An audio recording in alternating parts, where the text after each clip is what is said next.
اما بعد فقد قال اللہ تبارک و تعالی كما ورد في سورة لقمان اعوذ باللہ من الشیطان الرجیم بسم اللہ الرحمن الرحیم وَلَقَدْ آتَيْنَا لُقْمَانَ الْحِكْمَةَ أَنِ اشْكُرْ لِلَّهِ وَمَنْ يَشْكُرْ فَإِنَّمَا يَشْكُرُ لِنَفْسِهِ وَمَنْ كَفَرَ فَإِنَّ اللَّهَ غَنِيٌّ حَمِيدٌ وَإِذْ قَالَ لُقْمَانُ لِابْنِهِ وَهُوَ يَعِظُهُ يَا بُنَيَّ لَا تُشْرِكْ بِاللَّهِ إِنَّ الشِّرْكَ لَظُلْمٌ عَظِيمٌ إِلَى قَوْلِهِ وَلَا تُصَعِّرْ خَدَّكَ لِلنَّاسِ وَلَا تَمْشِ فِي الْأَرْضِ مَرَحًا إِنَّ اللَّهَ لَا يُحِبُّ كُلَّ مُخْتَالٍ فَخُورٍ وَاقْصِدْ فِي مَشْيِكَ وَاغْضُضْ مِنْ صَوْتِكَ ان انکر الاصوات لصوت الحمیر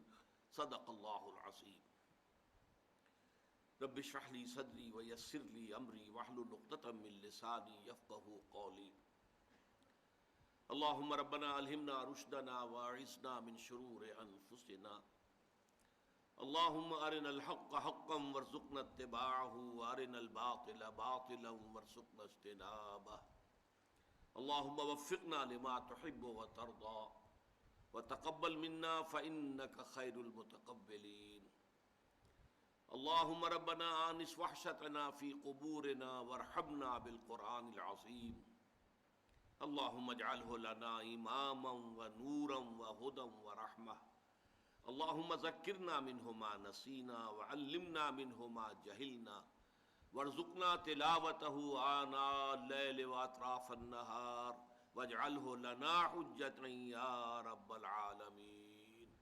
آمین۔ مطالعہ قرآن حکیم کے جس منتخب نصاب کا درس سلسلہ وار ان مجالس میں ہو رہا ہے، اس کا تیسرا درس سورہ لقمان کے دوسرے رکوع پر مشتمل ہے۔ اس درس کے ضمن میں بھی پہلے دو اسباق کی طرح چار امور جو ہیں وہ تمہیدی ہیں، انہیں نوٹ کر لیجئے، اور ان چیزوں کے حوالے سے آپ کو مطالعہ قرآن حکیم کے ضمن میں بہت سی بنیادی باتیں جو ہیں وہ معلوم ہوگی۔ آپ کو یاد ہوگا کہ پہلا درس ایک مکمل سورت پر مشتمل تھا، سورۃ العصر، اگرچہ وہ قرآن حکیم کی مختصر ترین صورتوں میں سے ایک ہے۔ پھر دوسرا درس ہمارا آیت البر ایک آیت پر مشتمل تھا، اگرچہ وہ ایک آیت ہے لیکن قرآن حکیم کی 20 صورتوں سے اپنے حجم کے اعتبار سے بڑی ہے، اور سورۃ العصر سے تو تقریباً 3.5 گنا بڑی ہے۔ اب تیسری اصطلاح آ رہی ہے رکوع، یہ دوسرا رکوع ہے سورہ لقمان کا۔ پہلے اس اصطلاح کو سمجھ لیجئے۔ قرآن حکیم میں جو بڑی صورتیں ہیں انہیں تقسیم کیا گیا اس لحاظ سے کہ ایک رکعت میں نماز کی جتنا حصہ آسانی سے پڑھا جا سکے، اور وہ ایسا ہو کہ اس میں کہیں مضمون ٹوٹے نہیں، ایسا نہ ہو کہ بات بیچ میں رہ جائے اور امام رکوع کر دے۔ تو اس کے لیے یہ ہے کہ سورتوں کو رکوعوں میں تقسیم کیا گیا۔ یہ رکوع نماز کا رکوع، اور اسی سے رکعت بنتی ہے، اس لیے کہ یہ بات اگرچہ مختلف فی ہے اہل حدیث میں اور احناف کے مابین، لیکن احناف کے نزدیک بات یہی ہے کہ جس رکعت کیا رکوع انسان کو مل جائے گویا کہ اسے پوری رکعت مل گئی۔ اہل حدیث کو اس سے اختلاف ہے، تو رکعت کا تعلق گویا کہ رکوع سے ہے، اور اسی کے حوالے سے یہ بڑی صورتوں کو رکوعوں میں تقسیم کیا گیا۔ البتہ یہ نوٹ کر لیجئے کہ پہلے دونوں چیزیں جو ہم نے پڑھی ہیں، آیت اور سورت، یہ توقیفی ہیں، ان میں کسی کے اجتہاد کو کوئی دخل نہیں ہے، کسی کی ذاتی رائے کو کوئی دخل نہیں ہے، کسی گرامر کے اصول کو کوئی دخل نہیں ہے، بلکہ یہ چیزیں تو حضور کے بتانے پر موقوف ہیں، اس لیے توقیفی کہلاتی ہیں۔ رکوعوں کا معاملہ ایسا نہیں، یہ اجتہادی ہے، یہ دور صحابہ میں ان کا ذکر نہیں ہے، یہ بعد میں اصل میں، اور دور بھی وہ ہے کہ جو اگرچہ بعض اعتبارات سے تو ہماری تاریخ کا وہ سیاہ باب ہے۔ حجاج ابن یوسف کا زمانہ بڑا ظالم اور جابر شخص تھا، اور بہت سے تابعین کو اس نے شہید کرایا، لیکن بعض کام اس نے اچھے بھی کیے، ان میں سے مثلاً ایک یہ بھی تھا کہ قرآن مجید میں اس سے پہلے مصحف عثمان میں ابھی نہ نقطے لگے ہوئے تھے، نہ زبر زیر تھے، نہ آیتوں کے نشان تھے.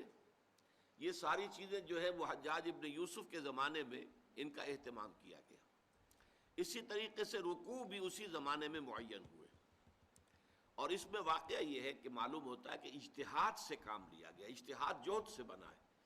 یعنی پوری کوشش کی گئی ہے کہ مضمون کے اعتبار سے تقسیم ہو. اگرچہ اس میں اختلاف کی گنجائش ہے، کسی جگہ پر ہم یہ سمجھ سکتے ہیں کہ یہ رکوع یہاں کی بجائے یہاں ختم ہوتا تو بہتر تھا، یا فلاں رکوع مضمون کے اعتبار سے فلاں آیت سے شروع ہوتا تو بہتر تھا. اس رائے کے اختیار کرنے میں کوئی حرج نہیں، بیان کرنے میں کوئی حرج نہیں، اس لیے کہ یہ توقیفی امور نہیں ہے، یہ حضور کے بتانے پر نہیں ہے، بلکہ یہ تو ایک اجتہادی معاملہ ہے. اجتہادی معاملے میں اختلاف کی گنجائش ہوتی ہے. اب یہ نوٹ کر لیجئے کہ قرآن حکیم کی 36 صورتیں جو ہیں وہ صرف ایک ایک رکوع پر مشتمل ہیں. سورہ فاتحہ 7 آیتیں، ایک رکوع، اور آخری پارے کی کل صورتیں 37 ہیں، ان میں سے 35 ایک ایک رکوع کی، اس لیے کہ وہ آسانی سے ایک رکعت میں سب پڑھی جا سکتی ہیں. آخری 10-12 صورتیں تو بہت ہی چھوٹی ہیں، لیکن اس سے پہلے بھی جو صورتیں ہیں تو سورہ عبسہ وتولیٰ سے شروع ہو کر وہ ایک رکعت میں آسانی سے پڑھی جا سکتی، وہ سب ایک ایک رکوعوں پر مشتمل ہے. پھر 2-2 رکوعوں پر، 3-3 رکوعوں پر، 4-4 پر، 5-5 پر. جو بڑی صورتیں ان میں سمجھیے کہ 2 صورتیں ہیں جو 20-20 رکوعوں پر مشتمل ہے، ایک مکی ایک مدنی. اسی طریقے سے 2 صورتیں ہیں کہ جو 24 رکوعوں پر مشتمل ہے، ان میں بھی ایک مکی ہے ایک مدنی ہے. اور پھر 24 کے بعد لمبی چھلانگ ہے، سب سے بڑی صورت قرآن مجید کی جو ہے سورہ بقرہ، وہ 40 رکوعوں پر مشتمل ہے. بہرحال یہ سب باتیں میں نے صرف اس اعتبار سے عرض کر دی ہیں کہ یہ ہمارا چونکہ پہلا درس ہے کہ جو ایک مکمل رکوع پر مشتمل ہے، اس کے حوالے سے یہ باتیں نوٹ کر لیں. اس ضمن میں ضمنی طور پر ایک بات اور جان لیجیے، جو پاروں کی تقسیم ہے یہ بھی بہت بات کی ہے، بلکہ اس کے بارے میں تو پتہ نہیں چلتا کس دور میں کی گئی ہے. اور اس کے لیے ایک لفظ میں استعمال کر رہا ہوں، یہ غیر اجتہادی بھی ہے، اس میں کوئی کوشش نہیں کی گئی، بلکہ معلوم ہوتا ہے کہ کسی شخص کے پاس کوئی مصحف تھا، اس نے پارے، اس نے صفحے گن لیے، 30 میں تقسیم کیا، اور پھر صفحے جو ہے وہ گن گن کر وہ پاروں کے نشان لگا دیے. اور ان میں تو یقیناً بہت حد تک جو ہے اختلاف کی گنجائش ہے، بلکہ بعض جگہوں پر ہمارے ہاں جو پارے بنے ہوئے ان میں بڑا بھونڈا انداز ہے. سورہ ہجر کی صرف ایک آیت جو ہے وہ 13ویں پارے میں ہے، پوری سورہ 14ویں پارے میں ہے. تو ایسی ایسی چیزیں بھی جو ہے وہ موجود ہیں پاروں کی تقسیم میں. چنانچہ سعودی عرب میں جو ادارہ قائم ہوا ہے قرآن مجید کی اشاعت اور نشر اور طباعت کے لیے، مجمع للفہد، فہد نے یہ کام کیا، اور اس میں کوئی شک نہیں، میں سمجھتا ہوں کہ اب تک جتنے قرآن وہاں تباہ ہو چکے ہیں ان کی تعداد کروڑوں میں ہوگی. اور نہایت عمدہ کاغذ پر، بہت عمدہ گلیز پیپر جو ہے، بہت عمدہ، اور جلدیں اس قدر عمدہ، ہم تو یہاں اپنے ملک میں تصور بھی نہیں کر سکتے کہ ویسی عمدہ جلدیں باندھی جا سکتی ہیں جو وہاں پر بنتی ہیں. تو اس میں آپ کے علم میں ہونا چاہیے انہوں نے پاروں میں بھی جو گڑبڑ ہے اس کو رفع کر دیا. چنانچہ 14واں پارہ ربع ماہ سے شروع نہیں کیا ہے، بلکہ سورہ ہجر کے آغاز سے 14واں پارہ شروع کیا ہے، تاکہ پوری کی پوری سورہ ہجر جو ہے وہ شامل ہو جائے اس 14ویں پارے کے اندر. اسی طرح ان کے اندر رکوعوں کا معاملہ بھی نہیں ہے، اگرچہ انہوں نے صدر ضیاء الحق صاحب کے کہنے پر پاکستان میں جو عام طور پر رسم الخط لوگوں کے اندر جو ہے وہ معروف ہے، اس میں بھی قرآن مجید شائع کیے، اور اس میں پھر رکوع وغیرہ کا بھی وہی نظام رکھ دیا کہ جو ہمارے ہاں یہاں پر لوگوں کے لیے معروف ہے. لیکن جو ان کا اصل ہے اس کے اندر یہ کہ رکوع نہیں ہے. ہر پارے کو انہوں نے 2 احزاب میں تقسیم کیا ہے، ہر حزب کے 4-4 حصے ہیں، گویا کہ 8 حصوں میں ہر پارے کو تقسیم کیا ہے. لیکن میرے نزدیک یہ ہے کہ یہ احزاب جو 8 انہوں نے بنائے ہیں ان سے یہ رکوعوں کی تقسیم بہتر ہے معنوی انداز میں، کہ جو عبارت کا تسلسل ہوتا ہے سیاق و سباق کے اعتبار سے وہ ان رکوعوں کی تقسیم میں زیادہ بہتر نظر آتا ہے. اگرچہ بعض جگہوں پر مجھے بھی اختلاف ہے کہ رکوع یہاں سے نہیں بلکہ یہاں سے شروع ہونا چاہیے تھا، اور یہ میں بتا چکا ہوں، اس میں کوئی قابل اعتراض بات نہیں ہے، اس لیے کہ یہ چیز جو ہے یہ توقیفی نہیں ہے بلکہ اجتہادی ہے. اب دوسری بات نوٹ کیجئے، ہمارے اس منتخب نصاب کا نقطۂ آغاز، وہ آم کی گٹھلی کی مثال جو میں نے دی تھی، وہ تو ہے سورۃ العصر. پورا آم کا درخت، اگر آم کا درخت ہم کہیں منتخب نصاب، وہ پورا سورۃ العصر میں ہے، اور پورا آم کا درخت ہم کہیں پورا قرآن مجید، تو پورا قرآن مجید بھی سورہ عصر میں ہے. لیکن اب سوچنا یہ ہے کہ یہ جو تیسرا سبق ہے اس کی کیا مناسبت ہے اس کے ساتھ. اس کے لیے ضروری ہوگا کہ پہلے ہم ایک رواں ترجمہ کر لیں. وَلَقَدْ آتَيْنَا لُقْمَانَ الْحِكْمَةَ أَنِ اشْكُرْ لِلَّهِ وَمَنْ يَشْكُرْ فَإِنَّمَا يَشْكُرُ لِنَفْسِهِ.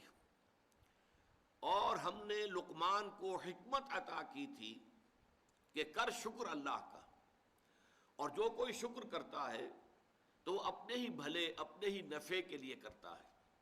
وَمَنْ كَفَرَ، اور جو کفران نعمت سے کام لیتا ہے، فَإِنَّ اللَّهَ غَنِيٌّ حَمِيدٌ، تو یقین اللہ تعالیٰ تو غنی ہے، بے نیاز ہے، اسے کوئی احتیاج نہیں، اور اپنی ذات میں خود محمود ہے، کوئی حمد کرے نہ کرے اسے حمد کی بھی احتیاج نہیں. اس آیت میں تو گویا کہ حضرت لقمان کا ایک تعارف کرا دیا. اب چلا حضرت لقمان کی نصائح کا معاملہ. وَإِذْ قَالَ لُقْمَانُ لِابْنِهِ وَهُوَ يَعِظُهُ، اور یاد کرو جب کہ کہا تھا لقمان نے اپنے بیٹے سے، وَهُوَ يَعِظُهُ، اور وہ اسے نصیحت کر رہے تھے، وعظ کہہ رہے تھے، اور گمان غالب یہ ہے کہ یہ انتقال کے وقت کی وصیت ہے. یا بنی لا تشرک باللہ، اے میرے بیٹے اللہ کے ساتھ شرک ہرگز مت کیجو. ان الشرک لظلم عظیم، یقیناً شرک جو ہے بہت بڑا ظلم ہے، بہت بڑی ناانصافی ہے. ووصینا الانسان بوالدیہ، اور ہم نے وصیت کی تھی اور کی ہے انسان کو اس کے والدین کے بارے میں. یہاں حسنہ یا احسانہ محذوف ہے.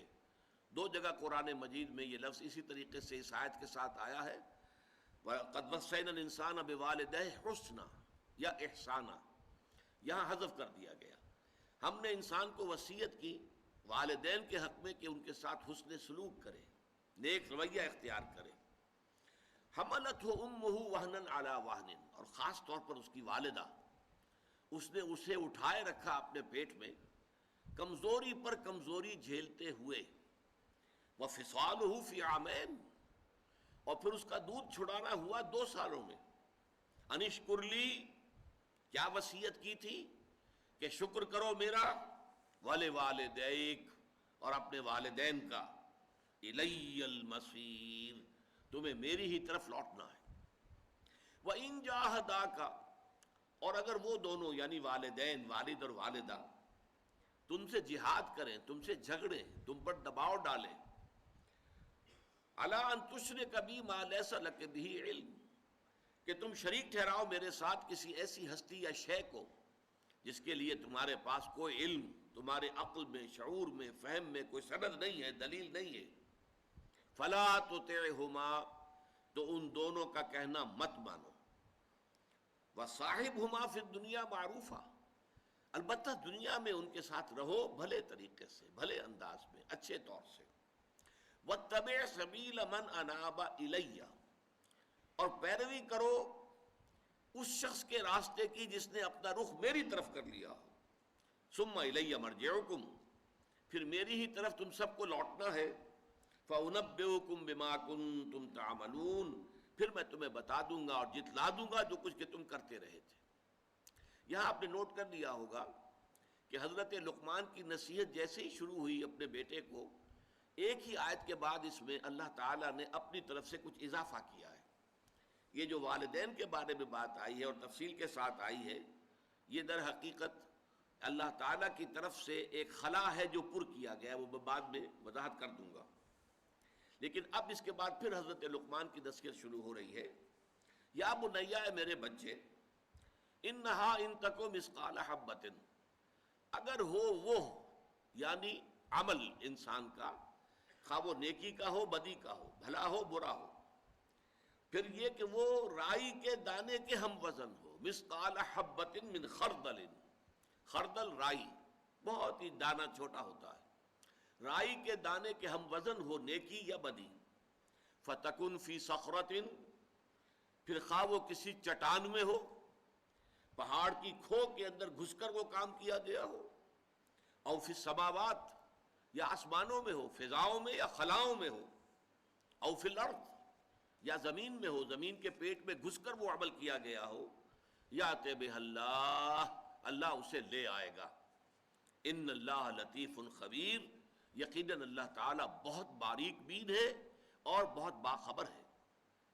یا بنیا، ہے میرے چھوٹے سے بچے، اقیم الصلاۃ، نماز کو قائم رکھنا، وامر بالمعروف، نیکی کا حکم دینا، ونہی عن المنکر، بدی سے روکنا، واصبر علی ما اصابک، اور پھر برداشت کرنا، صبر کرنا ہر اس چیز پر جو تم پر آئے، جو بھی بپتا آئے، جو تکلیف آئے، جو مصیبت آئے، جو پرسیکیوشن ہو، جو ٹارچر ہو، جو بھی ہو اس کو جھیلنا، برداشت کرنا.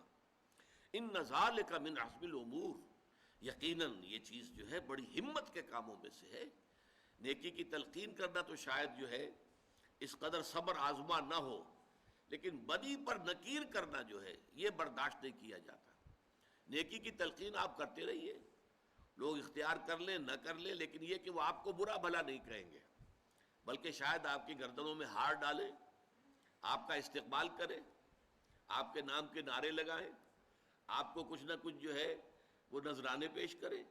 لیکن جب آپ بدی پر تنقید کریں گے اور روکیں گے باز آ جاؤ، اب ظاہر بات ہے کہ جو غلط کار لوگ ہیں، جو نا انصاف ہیں، جو ظالم ہیں، وہ اس کو برداشت نہیں کر سکتے. لہذا لازماً ریزنٹمنٹ بھی ہوگی، اس سے آگے بڑھ کر ٹارچر بھی ہو سکتا ہے، اس سے آگے بڑھ کر جان بھی دینی پڑ سکتی ہے.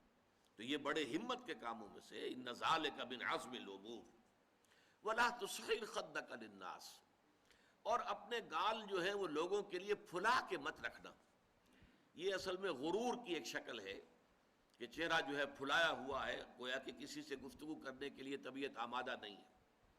ولا تمشی فی الارض مرحا، اور نہ زمین میں چلنا اتراتے ہوئے، اکڑتے ہوئے، اینڈتے ہوئے.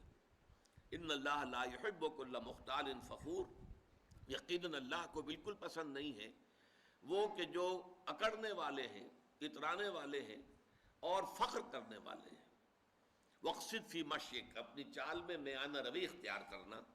وغضض من صوتک، اپنی آواز کو پست رکھنا. ان انکر الاصوات لصوت الحمیر، اور جان لو کہ تمام آوازوں میں سے بدترین آواز جو ہے وہ گدھے کی آواز ہے. اب اس میں نوٹ کیجئے، سورۃ العصر میں انسان کی کامیابی اور نجات کے جو 4 لوازم بیان ہوئے وہی یہاں بھی ہیں. عنوان جدا ہے، موضوع جدا ہے، وہ موضوع میں بعد میں زیر بحث لاؤں گا. موضوع جیسے کہ سورۃ العصر کا ہے راہ نجات، اور آیت البر کا تھا نیکی کی حقیقت، لیکن نیکی کی حقیقت کے ذیل میں وہی 4 چیزیں آ گئی جو سورۃ العصر میں آئی ہیں. یہاں بھی جو عنوان ہے جس کو ہم ڈسکس کریں گے بعد میں، یہ عنوان ہے، 2 عنوان اس کو دیے جا سکتے ہیں. حکمت قرآنی کی اساسات، یہ اس کا جامع عنوان ہے، حکمت قرآنی کی اساسات، یا اسے مقام عظیمت کہہ سکتے ہیں. ان ذالک من عزم الامور، یہ بڑی ہمت کے کاموں میں سے ہے. تو صاحب کردار انسان جو ہے، کریکٹر والا انسان، اس کا جو کردار ہونا چاہیے وہ یہاں بیان ہو رہا ہے. لیکن یہ ہے کہ اس کے اندر آپ نے نوٹ کیا کہ موضوع کچھ اور ہے، لیکن وہی 4 چیزیں جو سورۃ العصر کی آ رہی ہیں. اب ایمان کے ضمن میں یہاں کیا آیا؟ ایمان باللہ آیا، اللہ کے شکر کی تلقین آئی، اللہ کے ساتھ شرک نہیں کرنا چاہیے، اللہ کی صفات آئیں، غنا ہے، غنی ہے، حمید ہے، لطیف ہے، خبیر ہے. یہ ایمان باللہ کے ضمن میں. ایمان بالآخرت کے ضمن میں ایک تو اللہ کے کلام میں آیا الی المصیر، میری ہی طرف لوٹ کر آنا ہے. دوبارہ آیا الی مرجعکم فانبئکم بما کنتم تعملون، میری ہی طرف تمہیں لوٹنا ہے، پھر میں جتلا دوں گا تمہیں جو کچھ کہ تم کرتے رہے تھے. اور پھر یہ کہ خاص طور پر حضرت لقمان کی جو نصیحتیں اس میں ذکر ہوا کہ یہ اعمال انسانی ضائع ہونے والی چیزیں نہیں ہیں. یہ نہیں کہ نیکی کی ہوا میں اڑ گئی، تحلیل ہو گئی، ختم ہو گئی، اس کا کوئی نتیجہ نکلنے والا نہیں. کوئی بری حرکت آپ نے کی، ظلم کیا، تعدی کی، کسی کا حق مارا، چلو ہو گیا، آپ نے کھایا پیا، ہضم کر لیا، بات ختم ہو گئی، کہیں کوئی جواب نہیں، ایسا نہیں ہو سکتا. یہ نیکی اور بدی جو ہے، چاہے وہ رائی کے دانے کے ہم وزن ہو، یہ جمع ہوگی، اللہ ان کو لے آئے گا. یہاں تک جو ہے بات حضرت لقمان نے کہہ دی ہے. گویا کہ جو اصل ہے، جو لب لباب ہے ایمان بالآخرہ، ایمان بالمعاد، اس کا جو اصل ایسنس ہے وہ اس میں آ گیا. تو ایمانیات کے ذیل میں ایمان باللہ اور توحید، ایمان بالآخرہ اور معاد ان دونوں کا ذکر موجود ہے۔ اعمال صالحہ میں حسن سلوک کرنا والدین کے ساتھ، ان کے ساتھ حسن معاشرت، اگرچہ اگر وہ غلط بات کے لیے کہیں، شرک پر دباؤ ڈالے کہ شریک کرو کسی کو اللہ کے ساتھ تو مت مانو، لیکن اس کے باوجود حسن سلوک، ان کے ساتھ معاملہ جو ہے حسن معاشرت کا جاری رکھنا ہے۔ پھر نماز قائم کرو، یہ گویا کہ اعمال صالحہ میں سے الصلاۃ و عماد الدین جیسا کہ ہم پڑھ چکے ہیں، اس کے حوالے سے یہاں پر اس کا ذکر آ گیا۔ پھر یہ کہ خاص طور پر جو ایک میچور انسانی شخصیت ہوتی ہے، اس کی جو کیفیات ہے، اس میں فقر اور غرور کی بجائے تواضع ہونی چاہیے۔ اس میں بجائے ریاکاری کے انسان جو ہے وہ اپنی نیکی کو چھپانے کی کوشش کرتا ہے، بجائے اس کے کہ اس پر اظہار فخر کرے، نہیں، نہ لوگوں پر دھونس جمانے کی کوشش کرتا ہے، اس کے اندر تواضع ہوتی ہے، تذلل ہوتا ہے۔ اسی طریقے سے میانہ روی، یہ بھی ایک بڑی میچور انسانی شخصیت کا جو ہے وہ اس کا مظہر ہے۔ اور پھر اسی طریقے سے یہ جو ہے آواز کا پست رکھنا، خاص طور پر یہاں پہ اس کا ذکر جب ہم تفصیل سے ہم پڑھیں گے تو بات سامنے آ جائے گی۔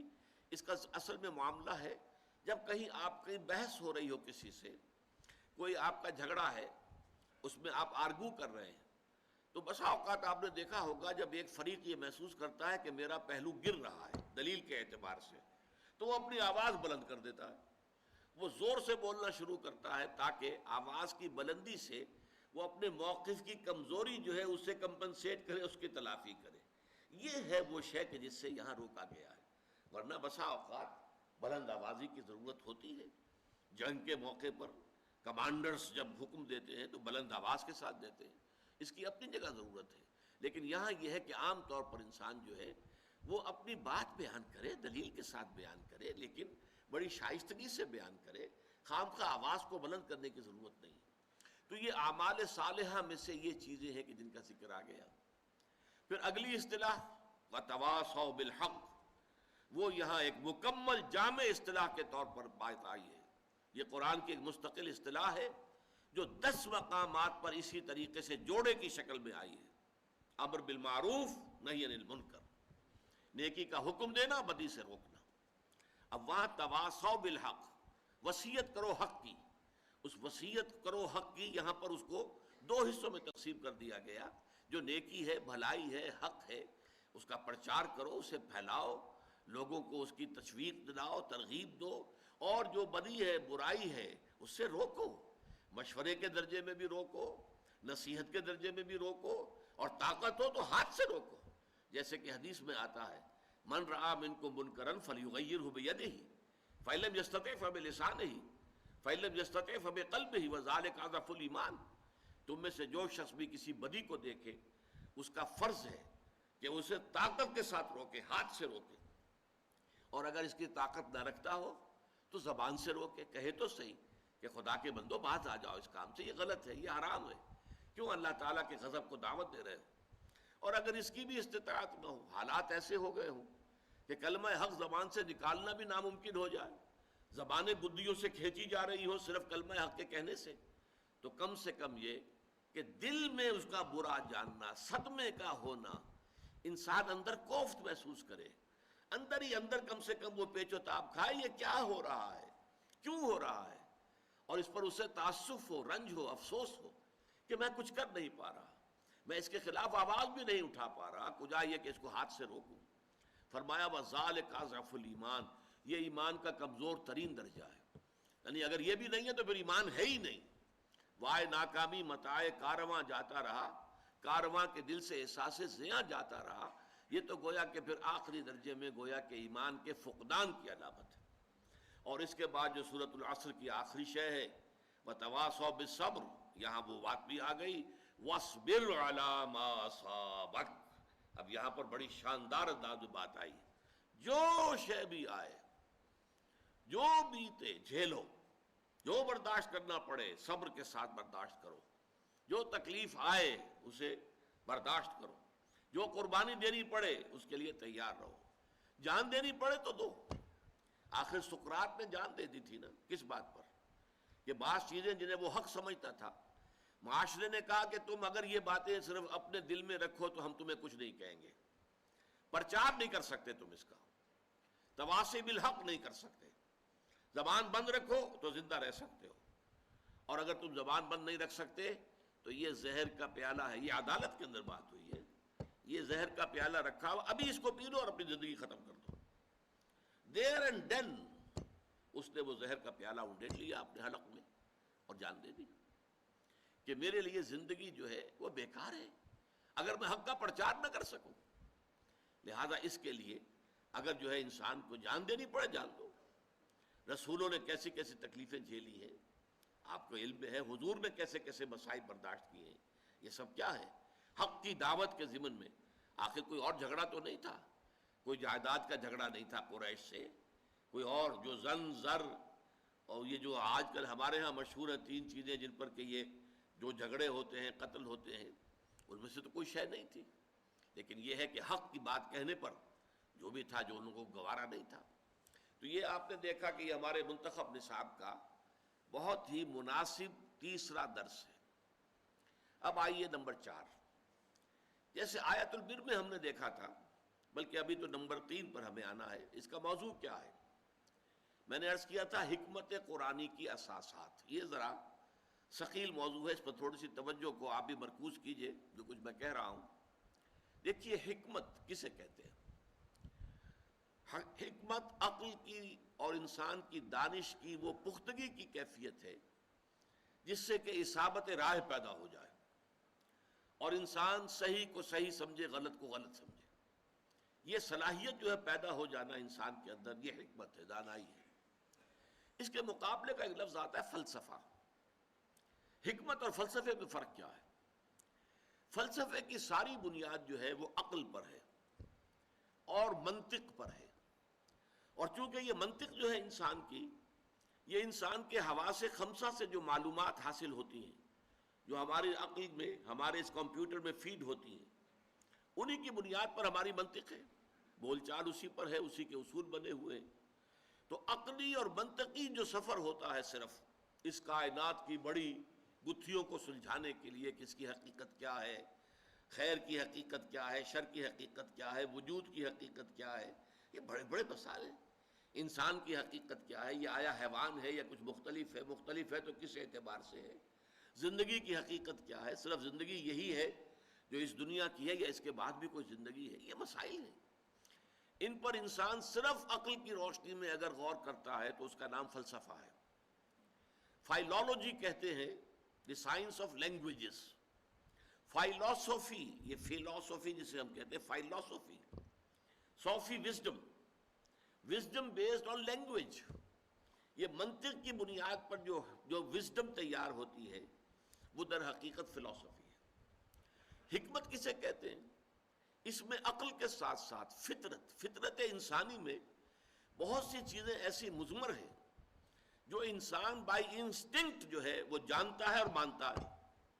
اس کو ثابت کرنے کے لیے کوئی دلائل موجود نہیں ہے، بلکہ دلیل دینے کی کوشش کی جائے گی تو کچھ شک تو پیدا ہو جائے گا، یقین حاصل نہیں ہوگا.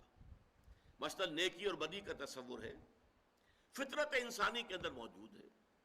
انسان اپنی فطرت کی روح سے جانتا ہے یہ نیکی ہے، یہ بدی ہے، یہ خیر ہے، یہ شر ہے، یہ اچھائی ہے، یہ برائی ہے.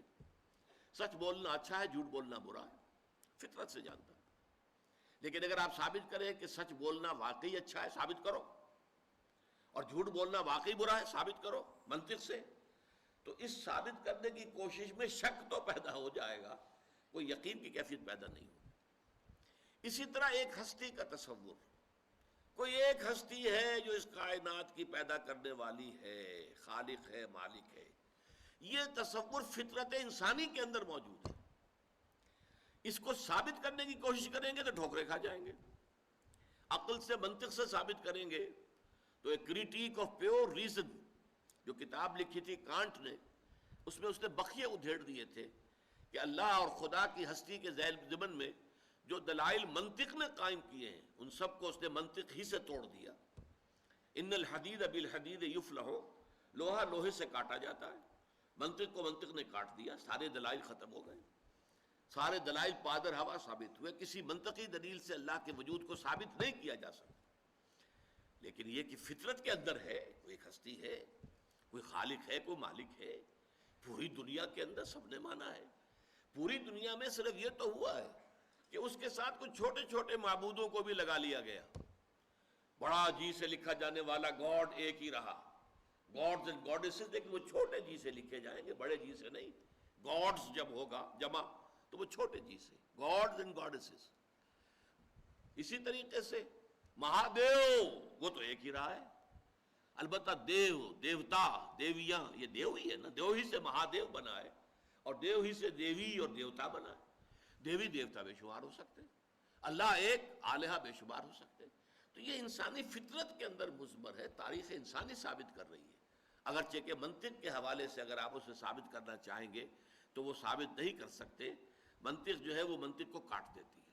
سب سے بڑی دلیل یہ دی جاتی ہے کوئی شے بغیر کسی کے پیدا کیے پیدا نہیں ہو سکتی, تو کائنات بغیر کسی کے پیدا کیے کیسے پیدا ہو گئی؟ کوئی نہ کوئی پیدا کرنے والا ہے.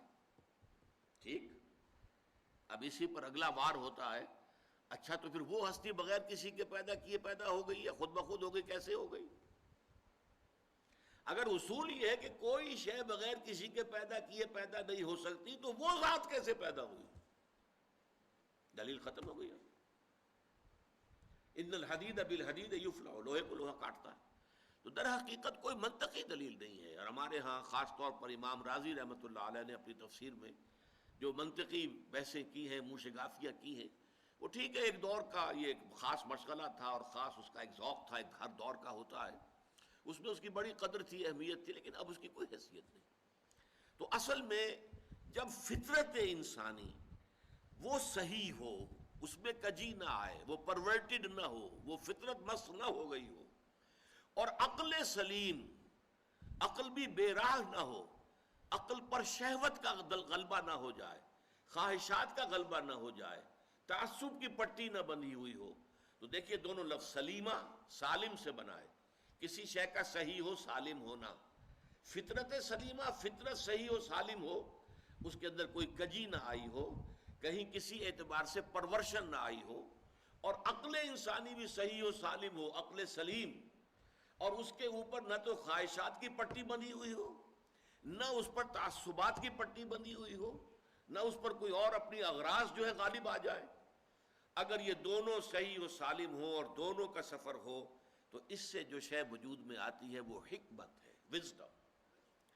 انگریزی میں دو الفاظ استعمال ہوتے, فلاسفرز اینڈ سیجز.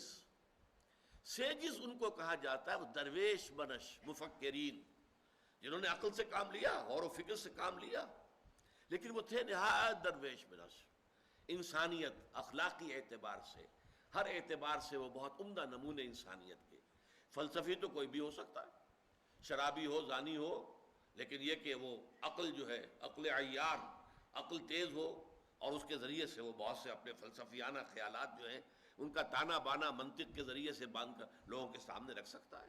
معلوم ہوگا کہ بہت بڑا فلسفی ہے, لیکن یہ ہے کہ وہ شخص کی جو اپنی شخصیت کے اعتبار سے, سیرت و کردار کے اعتبار سے بھی وہ صحیح انسانیت کا ایک نمونہ ہو, اور پھر وہ عقل اور فکر اور فطرت سلیمہ کی روشنی میں اس کی عقل سلیم سفر کرتے ہوئے حقائق تک پہنچے, ان کو ہم سیجز کہتے, وہ درویش. اور ہم اردو میں استعمال کریں گے حکما, اسی لیے حکما و فلاسفہ یہ دو الفاظ علیحدہ علیحدہ استعمال ہوتے ہیں. جو فلسفہ ہے خالص منطق کی بنیاد پر جو چلتا ہے, خالص منطق, خالص عقلیت, اس کے نتیجے دو ہیں لازماً. آخری منزل کیا ہے؟ اسکیپٹسزم, شک, ارتیابیت. کوئی یقین کی کیفیت پیدا نہیں ہو سکتی کسی شے پر. یا ایگنوسٹسزم, لا ادریت, یا تو فلسفی کو یہ کہنا پڑتا ہے کہ ہمیں کچھ پتہ نہیں, معلوم ہم شد کہ ہیچ معلوم نہ شد. مجھے عمر کے اس آخری درجے میں آ کر معلوم ہو گیا کہ مجھے کچھ معلوم نہیں. سارا سوچ بچار. علامہ اقبال کا بھی ایک شعر بڑا عجیب ہے, بڑا عجیب ہے. ویسے تو ان کی وہ پوری نظم جو ہے ذوق و شوق بال جبریل میں, میرے نزدیک شاعری کے اعتبار سے, شعر کے اعتبار سے علامہ کے کلام میں وہ کلائمیکس ہے, سب سے اونچی نظم, ذوق و شوق. اسی میں ایک ہے, تیری نظر میں ہے تمام میرے گزشتہ روز و شب, مجھ کو خبر نہ تھی کہ ہے علم نخیل بے رطب.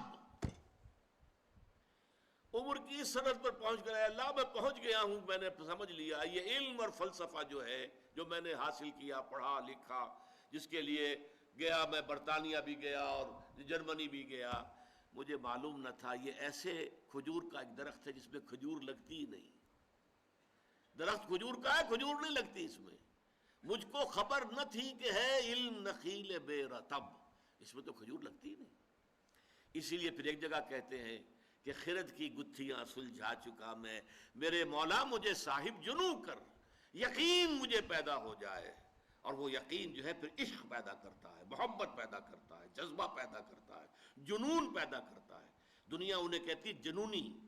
یہ لوگ کیا ہیں؟ فنڈامنٹلسٹ۔ یہ لوگ جو ہیں یہ تو اپنی جانیں ہتھیلی پر لیے پھرتے ہیں، ان کی مت ماری گئی ہے، یہ پاگل ہیں۔ یہ در حقیقت یہ لوگ جو ہیں وہ در حقیقت عقل و خرد سے بالکل بیگانہ ہو چکے ہیں۔ یہ الفاظ دنیا کہتی ہے۔ عشق، وہ عشق کا معاملہ اور ہے، اور ایک علم ہے، وہ علم اور عقل وہ اور ہے۔ گزر جا عقل سے آگے کہ یہ نور چراغ راہ ہے، منزل نہیں ہے۔ منزل تک پہنچانے والی شے نری عقل نہیں ہے۔ ہاں عقل بہت بڑی شے ہے، بہت بڑی شے ہے، بہت بڑی شے ہے، بشرطے کہ فطرت صحیح ہو، فطرت سلیمہ ہو، فطرت میں کجی نہ ہو، فطرت اپنی صحت پر برقرار ہو، فطرت پرورٹ نہ ہوئی ہو، اور اب عقل کام کرے، عقل سلیم۔ تو فطرت سلیمہ اور عقل سلیم، ان دونوں کے امتزاج سے جو شے وجود میں آتی ہے اس کا نام حکمت ہے۔ اس حکمت کی اساسات کیا ہیں؟ اب یہ گویا کہ علم قرآن کا ایک بہت اہم باب ہے، بہت اہم باب ہے، بہت اہم باب ہے، اس لیے کہ یہ بہت سے ابواب کے لیے کلید ہوگا۔ یہ باتیں دوسری جگہوں پر آتی ہیں حوالوں کے طور پر، یہاں پر اگر اس باب میں، اس درس میں ہم ان کو سمجھ لیں گے تو آگے ہمارے لیے بہت سے مقامات کا سمجھنا جو ہے، کیونکہ یہی در حقیقت اس کے لیے کلید ہیں، وہ ہمارے لیے آسان ہو جائے گا۔ اب تمہیدی اعتبار سے چوتھی بات یہ ہے کہ حضرت لقمان کون تھے، ان کی شخصیت کیا ہے۔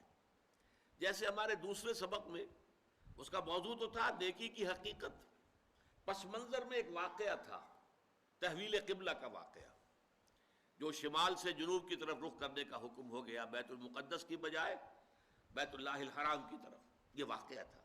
تو لیس البر ان تولوا وجوہکم قبل المشرق والمغرب، یہاں سے بات شروع ہوئی۔ کل نیکی یہی نہیں ہے کہ تم اپنے چہرے مشرق اور مغرب کی طرف پھیر دو۔ اسی طرح یہاں بھی پس منظر میں یہاں واقعہ نہیں، ایک شخصیت ہے۔ حضرت لقمان کی شخصیت کے بارے میں اگرچہ ایک اختلاف ہے، بعض مورخین کے نزدیک یہ عرب بائدہ سے ان کا تعلق ہے۔ یہ اصطلاح بھی نئی سمجھ لیجئے۔ عرب بائدہ کہتے ہیں ان اقوام کو کہ جو نسیم منسیہ ہو گئی، عرب کی پرانی اقوام۔ قوم عاد تھی بہت بڑی قوم جس کی طرف حضرت ہود بھیجے گئے تھے، وہ ختم ہو گئی عذاب الہی سے، اس کا وجود نہ رہا۔ قوم سمود تھی بہت بڑی قوم جس کی طرف حضرت صالح بھیجے گئے، وہ ختم ہو گئی، نام و نشان مٹ گیا۔ یہ کہلاتے ہیں عرب بائدہ، پرانے جو ختم ہو گئے۔ پھر یہ عرب عاربہ، اور پھر عرب مستعربہ، یہ تین اصطلاحات ہیں، پھر کبھی کسی موقع پر ان کی وضاحت باقی کی کروں گا۔ عرب بائدہ کی میں نے اس لیے کر دی ہے کیونکہ ایک رائے یہ ہے کہ قوم جو عاد تھی اسی میں سے ایک بادشاہ لقمان تھے، لقمان ابن عاد، اور یہ بہت حکیم اور دانا انسان تھے، بہت فہیم، بہت سمجھدار انسان تھے۔ ایک رائے یہ ہے، اور ایک رائے یہ ہے کہ در حقیقت قوم عاد جو ہے جب تباہ ہوئی ہے تو اس کا کچھ حصہ جو ہے، جو بچ گئے تھے اہل ایمان، وہ یمن میں جا کے آباد ہوئے، وہاں انہوں نے ایک حکومت قائم کی، وہاں پر ایک بادشاہ ہوئے ہیں لقمان نام کے۔ لیکن یہ زیادہ تر تاریخی حوالوں سے یہ بات کہی جاتی ہے۔ صحابہ کرام رضوان اللہ تعالی علیہ مجمعین کی جو رائے ہے، جن میں کہ میں آپ کو گنوا دیتا ہوں،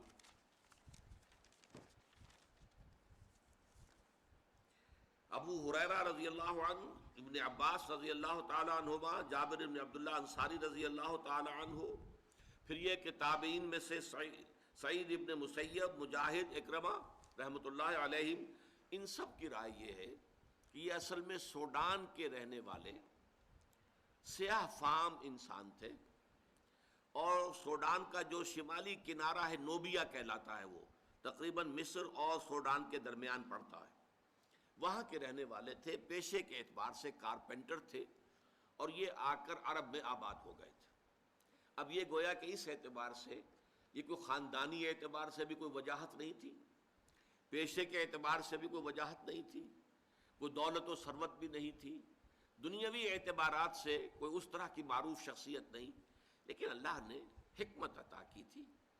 وَمَن یُؤْتَ الْحِکْمَةَ فَقَدْ أُوتِیَ خَیْرًا کَثِیرًا، سورہ بقرہ میں فرمایا جسے حکمت عطا کر دی جائے اسے تو گویا کہ خیر کثیر عطا کر دیا گیا۔